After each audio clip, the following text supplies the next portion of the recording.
This clip is brought to you by SaveWithConrad.com.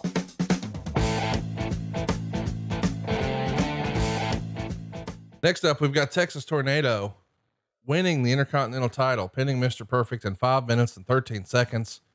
Meltzer would write, Tornado catapulted Perfect into the ring post and then used the claw, which got a big reaction. So an awful lot of the fans must be familiar with watching wrestling from other promotions, and pinned him with the tornado punch. Pretty bad match. 1 star. Meltzer would note the match was originally supposed to be Brutus Beefcake challenging Mr. Perfect for the IC title. Beefcake, of course, had given Perfect his first pinfall loss right after, or right at WrestleMania 6. However, Brutus was involved in that parasailing accident on the 4th of July.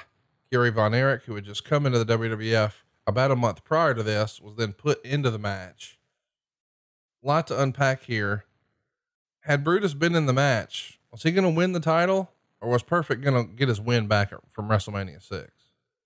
God, I would hope that Brutus Beefcake would win the title. It's Brutus Beefcake. I don't really even remember, but I know that it was the perfect opportunity to debut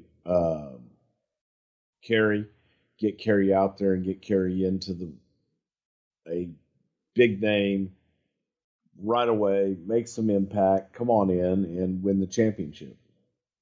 So working with Perfect is not a bad gig to be in as well. Oh, no doubt.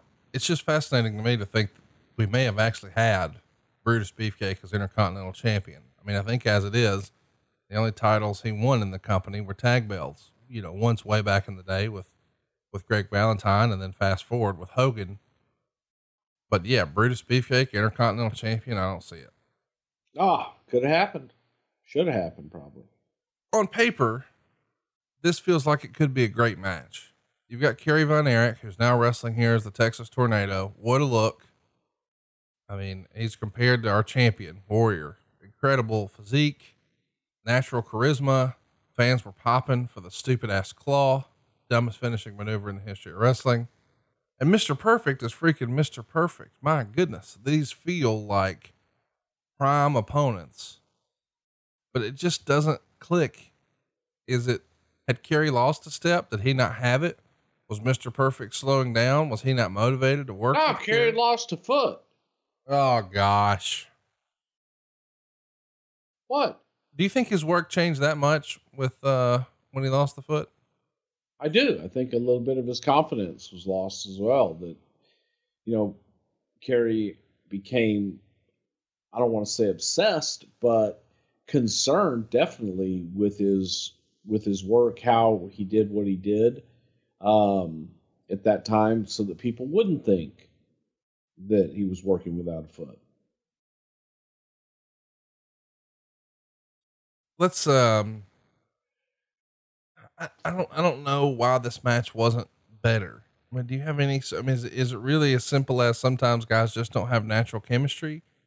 When you watch this back, do you think somebody had an off night? Because on paper, and I'm sure you've done this a lot, where on paper it feels like, man, this will be a fucking great match. I mean, we know 1 year later, Mr. Perfect with a horrible back is going to put on the performance of a lifetime with Bret Hart, but it's just not possible here with Kerry for some reason. It was a clash of styles, and it was also a clash of, hey, we need to get Kerry over in quick fashion here. And it just didn't necessarily jive. Sometimes the best in the world can't get a match out of somebody. And then that same somebody can go work with, another guy and be perfect. It's been rumored that both the British Bulldog and Bam Bam Bigelow were also considered for this spot before it ultimately went to Kerry. Is that true? This spot as in winning the championship? As in filling in for Brutus Beefcake. It was originally Beefcake Perfect. Beefcake's down. Supposedly there's 3 names considered: Kerry Von Erich, the Texas Tornado, Davey Boy Smith, the British Bulldog, and Bam Bam Bigelow.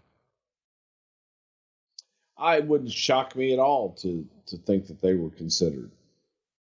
I just don't know if, Kerry coming in, I think it was the perfect opportunity at that point to put Kerry in that picture. So I just, God, I don't know that it would have been as good either. I don't know that Bam Bam in that spot, I don't know that anybody in that spot would have fit. Having Kerry there, I think it was the right thing for Kerry. It feels like, I don't know, maybe I'm wrong, but it feels like British Bulldog in this spot could have worked just as well. Certainly fans in the Northeast would have been just as, maybe more familiar. But then again, we're in Philadelphia. These are the hardest of hardcores. And when he slaps the claw on, they pop. So they've been watching other wrestling. Were you surprised that the claw got the reaction it did? No, I think I would have been surprised if it didn't, because of all the syndication that World Class had all throughout the area for so many years. And the audience, in many ways, Kerry was one that you could look at and say he came in already over because of his World Class exposure. He's going to be with them 2 more years. He's going to leave in August of 92. And even though it wasn't a super long run, there's a lot to unpack. I can't wait for us to talk about it. I've got all my notes ready to go. We do have a bonus show planned for adfreeshows.com. And as soon as Bruce gets awake one day, we're going to make that one happen. Hey, it's Conrad Thompson. Thanks for checking out the podcast here on YouTube. Be sure to hit the subscribe button and the notifications bell so you get a notice anytime we upload some new content. And go save yourself some money right now. If you're in a 30-year loan or you have credit card debt, it's not a matter of if I can save you money. It's a matter of how much. Find out right now for free at SaveWithConrad.com.